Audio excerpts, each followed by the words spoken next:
dari pengalaman aku sebagai anak, aku ngerasa ini nggak boleh kejadian di gue, nggak boleh kejadian di anak-anak aku, nggak boleh gitu. Jadi tapi gimana caranya? Karena semua orang juga tidak ada yang mau bercerai. Gue karir salah nggak apa-apa gitu, bisnis gagal nggak apa-apa, tapi pernikahan nggak boleh gagal gitu. Jadi tapi gimana caranya? Aku pikir nih kayaknya harus perempuannya cantik dan langsing baru bisa pernikahannya jadi baik. Terus laki-lakinya harus kaya gitu. Sama sekali tidak cukup, saudara-saudara. Kalau sekarang kan kayak orang tuh pengen cepet-cepet nikah. Entah kenapa ya. Waktu dulu aku belum menikah juga kayaknya, wah menikah itu kayaknya kayak goal. Kegagalan bukan akhir dari segalanya, kesuksesan juga tidak selalu ada selamanya. Suka duka terus berganti, tapi kemauan dan keyakinan untuk terus melangkah itu yang harus dimiliki. Dan di Zero to Hero hari ini, saya kedatangan wanita spesial luar biasa. Pengen banget ngobrol-ngobrol dengan wanita yang satu ini. Siapa lagi kalau bukan Maya Septa.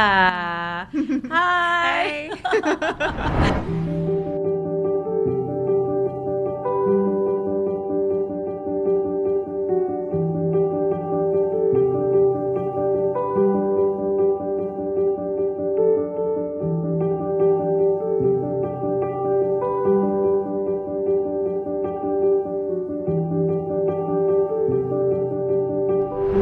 Apa kabar? Baik Ya. Ini nggak nyangka banget karena terakhir kali kita ketemu itu waktu itu di ini talk show. Udah lama banget. Lama banget ya. Lama banget kayaknya. Aku ingat waktu itu soalnya aku lagi keliling untuk promo film Mary Riana. Oke. Nah, kalau itu berarti mungkin sekitar tahun 2014 akhir 2015 berarti. Lama banget ya. Berarti iya udah ya. hampir 7 tahun ya. Iya, soalnya aku aja banyak cutinya tuh karena hamil cuti gitu beberapa kali. Jadi udah lama banget. Udah lama banget ya. Tapi itu mungkin salah satu acara yang sempat menaikkan nama Maya di dunia hiburan. Iya.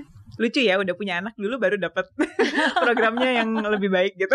Iya. Tapi memang kalau dari segi karir dari Maya sendiri kan juga memang sudah dari sejak remaja lama ya. Sudah mulai terjun ke dunia entertainment dan mandiri.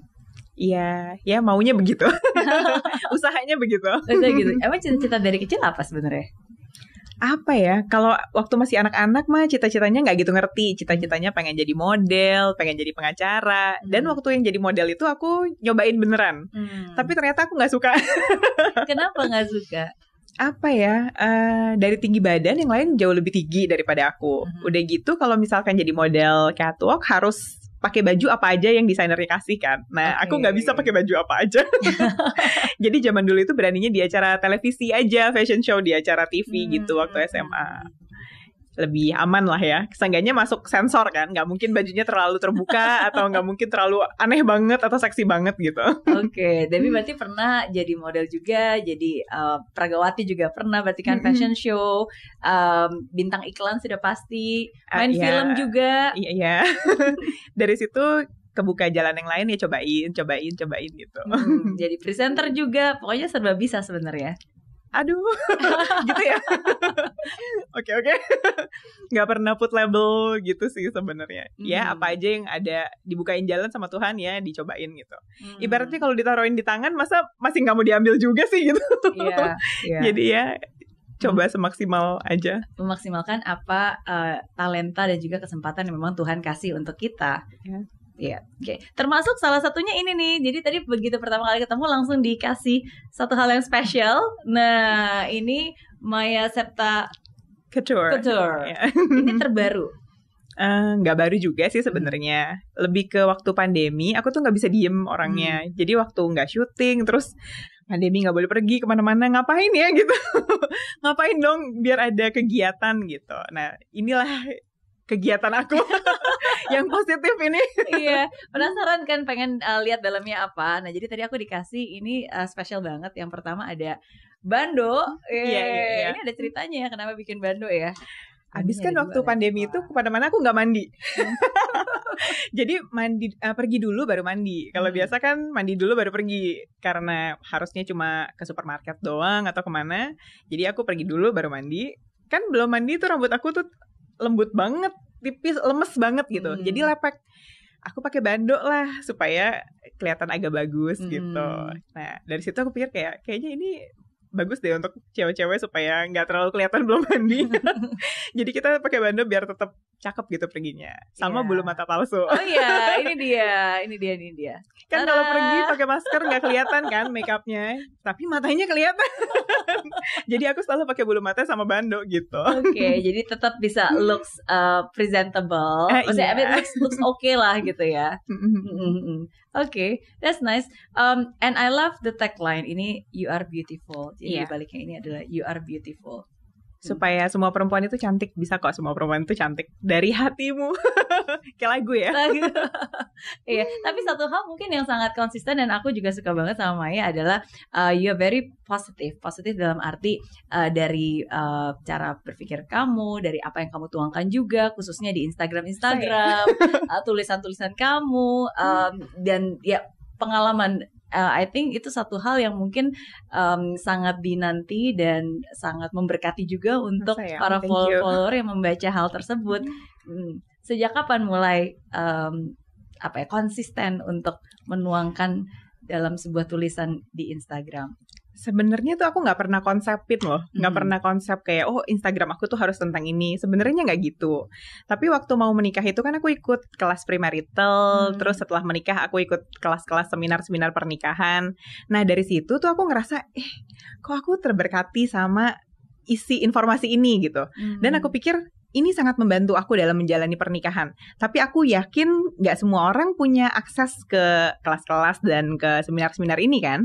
Jadi kenapa nggak aku share aja? Itu kayak sesuatu yang ada aja gitu di hati aku. Aku seneng aja share, tulis aja gitu. Nggak ada maksud apa-apa, nggak ada kepentingan apapun juga, emang seneng aja gitu. Ya udah, terus aku kerjain itu, dan karena sepanjang pernikahan ikut kelas terus, kan dapat informasi terus. Jadi ya udah, jadi aku sering sharing aja terus gitu. Awalnya cuma begitu aja sih sebenarnya. Berarti udah dari sejak berapa tahun yang lalu tuh? Aku menikah udah mau 10 tahun. Wow. Oke, berawal dari pembelajaran yang didapat dan akhirnya ya kalau ini berguna kenapa nggak diteruskan juga? Iya, kali ada yang butuh ya.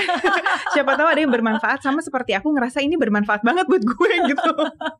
Oke, apa yang paling karena saya yakin pasti yang namanya sebuah pernikahan itu adalah sesuatu hal salah satu keputusan penting di dalam hidup ya, karena kan dengan siapa kita menikah dan bagaimana kita menjalani pernikahan itu, ya itu bukan hanya tentang kita dan dia, tapi juga tentang kita, dia, dan juga anak-anak kita nantinya. Oke, dan saya sempat pernah membaca sebuah cerita dan juga ungkapan juga bahwa sebenarnya kalau dari Maya sendiri pernah berkali-kali merasakan broken home ketika waktu kecil. Iya, mungkin bisa diceritakan apa yang terjadi dan bagaimana itu mempengaruhi ketika mungkin Maya memutuskan untuk menikah. Apa ya, mungkin karena dari pengalaman aku sebagai anak, aku ngerasa ini nggak boleh kejadian di gue, nggak boleh kejadian di anak-anak aku, nggak boleh gitu. Jadi tapi gimana caranya? Karena semua orang juga tidak ada yang mau bercerai. Semua orang pasti memulai pernikahan dengan baik, dengan jatuh cinta, dengan saling sayang satu sama lain gitu. Jadi aku dari kecil itu nanya ada pertanyaan di pikiran aku tuh kayak, orang tuh cerai kenapa ya gitu. Orang tuh cerai kenapa ya? Dari aku kecil, karena kan orang tua aku cerainya umur 4 tahun. Jadi ya dari kecil ABG gitu aku kayak penasaran gitu. Kalau teman-teman aku tuh ngeledekinnya, lu mah orang baca bobo, lu bacanya om mama opa apa. Karena ya emang penasaran aja gitu loh. Dari ketidaknyamanan itu pas aku mau menikah, aku jadi takut ya. Kayak aduh ini bener apa enggak nih, kalau salah gimana gitu. Karena menurut aku, gue karir salah gak apa-apa gitu. Bisnis gagal gak apa-apa, tapi pernikahan gak boleh gagal gitu. Jadi tapi gimana caranya? Nah ya udah dari situ aku jadi berjemaat di satu gereja yang menurut aku ini masuk akal, ini logis, semuanya bagus lah ya gitu pengajarannya. Dan aku pikir oke, nikah di sini susah di gereja aku ini, harus ikut kelas ini, kelas itu, kelas itu gitu. Harus ini, harus itu, pokoknya persyaratnya banyak. Kalau orang-orang lain, males ya kawin ribet di sini gitu. Kalau aku malah gue pengen yang ribet. Oh iya. Aku mau yang susah. Iya. Aku mau tahu aku ini layak menikah atau enggak. Kita berdua ini layak menikah atau enggak. Karena kalau misalkan memang enggak, ya udah gitu, mendingan gagal di awal daripada udah jalan baru gagal gitu buat aku. Mendingan gagal nikah daripada nikah gagal. Iya. Jadi buat aku sepenting itu. Jadi ya udah aku bilang lah sama dulu calon suami aku kan. Jadi aku bilang, yuk mau nggak ikut kelas ini gitu, biar aku kalau mau nikah, aku maunya nikahnya di tempat ini. Aku mau nikahnya di gereja ini, karena di gereja ini nikahnya ribet dan susah gitu. Ada preparationnya. Terus suami aku mau. Ya udah, dari situ aduh banyak hal kita belajar yang bantu banget nih buat pernikahan kita. Kalau gue dulu nggak tahu nih, gue nggak tahu pasti aku akan bersikap suka-suka gue dengan pemikiran aku sendiri, dengan reaksi yang aku mau. Nah jadinya juga nggak tahu, jadinya juga jadi suka-suka gitu. Tapi karena dulu udah dipersiapkan, udah ada pelajaran dan informasi, jadi waktu ketemu masalah, aku jadi oke, gue harus apa? Mau ikutin apa yang aku mau, atau mau lakuin apa yang Tuhan bilang benar? Karena udah tahu, jadi aku paksa diri aku ngelakuin semua yang benar kan. Susah dan gak enak dan gak nyaman, tapi begitu udah lewat, oh gitu maksudnya. Oh iya, untung gue dengerin Tuhan suruh apa gitu, dan aku kerjain apa yang benar dan yang susah. Kalau nggak tahu jadi apa sekarang kan. Tapi karena ngelakuin yang susah, hari ini jadi baik gitu. Jadi nyaman gitu jalannya. Iya. Setuju banget sih, karena again yang namanya dua manusia itu kan pasti punya cara berpikir yang berbeda, punya latar belakang yang berbeda, datang dari keluarga yang berbeda, budayanya juga beda. Betul ya kan? Dan itu suatu hal yang wajar, tapi at least kalau buat saya gitu, sama sih sebenarnya. Saya tuh selalu bilang sama suami, pokoknya kita mungkin dua orang yang berbeda, tapi at least kita harus mengakar ke satu hal yang sama gitu, mengakar ya ke Tuhan, sesuatu hal yang benar-benar kita percayai, sehingga suatu saat nanti kalaupun mungkin kita kayak ada perbedaan pendapat, ya ujung-ujungnya kita harus inget nih, landasan kita tuh apa sih yang kita yakini, yang membuat kita nyatu tuh apa gitu. Jadi I totally agree, dan saya setuju banget kalau yang namanya persiapan pernikahan tuh penting banget ya. Penting banget. Kalau nggak tahu aku jadi apa sekarang.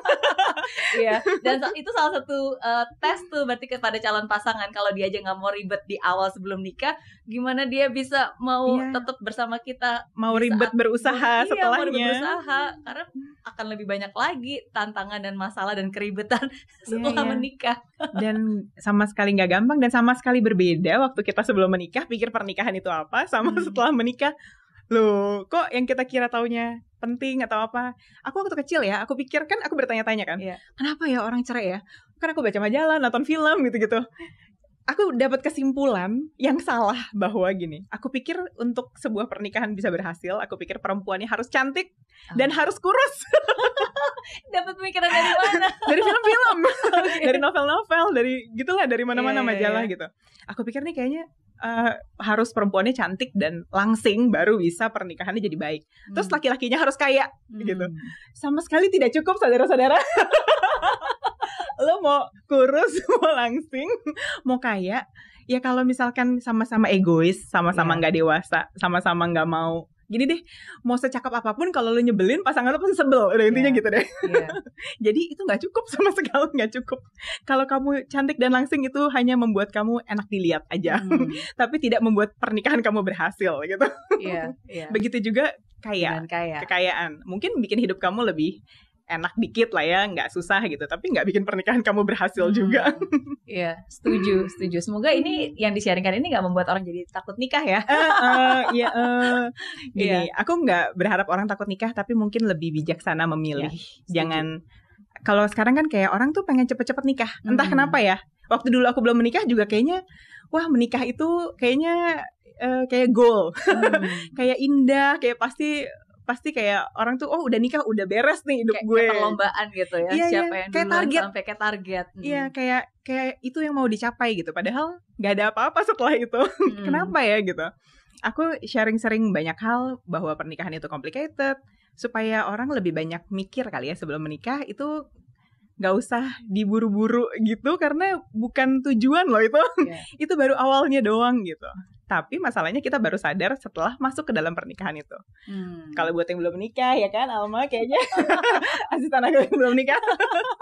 Iya, sama produserku juga belum nikah. Iya, kalau belum nikah kan kesannya kayak kalau udah menikah tuh kayak udah beres gitu salah satu problema kehidupan gitu. Padahal itu adalah pintu. Di mana yang lain-lainnya dimulai. Pintu yang membuat kita lebih dewasa. Iya. Tapi dewasanya bersama ya. Iya. Kalau milihnya orang yang dewasa. Dan kalau kitanya bisa bersikap dewasa. Oke. Kalau nggak dewasa jangan nikah deh please. Karena akan sangat susah banget jalannya gitu. Kadang-kadang tuh kita pusing tuh kusut karena kita pikirin sendiri. Dan kita bermain dengan pikiran kita yang memperparah keadaan kadang-kadang. Padahal sebenarnya nggak seburuk itu. Bunuh diri berapa kali dalam pernikahan gitu. Bunuh ego berapa kali supaya pernikahan ini bisa jadi baik. Tapi kan hanya orang yang dewasa yang bisa melakukannya.